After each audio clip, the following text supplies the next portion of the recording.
Operacioni policor i goduar plazhi i Lirë për lirimin e hapësirave publike që ishin zënë në mënyrë të palishme, ka pasur një bilanc të pasur në plazhin e Golemit. Shërbimet e Komisariatit të Policisë Kavajës, në kuadër të plan operacionit plazhi i Lirë, kanë vijuar kontrollet përgjatë gjithë vijës bregdetare me qëllim lirimin e hapësirave publike të zëna pa lejen përkatëse nga subjekte të ndryshme përmes vendosjes së çadrave dhe shezlongjeve.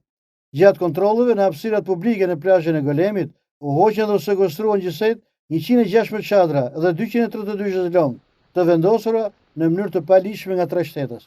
Në vim të veprimeve u referuan materiale në prokurori, u nisi procedimin e gjenjit të lirë për shtetasit me iniciale AB 54 vjeç, DK 38 vjeç dhe FD 24 vjeç të 3 banues të Kavajës. Shërbimet e policisë do të vijojnë kontrollet përgjatë gjithë vijës bregdetare me qëllim lirimin e hapësirave publike, përpushuesit dhe verifikimin e aktiviteteve që kryejnë subjektet gjatë sezonit veror. Policia e shtetit apelon për të gjithë qytetarët dhe subjektet që të respektojnë hapësirat publike dhe të mos ndërhyjnë në mënyrë të palishme në to, pasi çdo shkelje do të pasojë me masa administrative dhe penale sipas ligjit.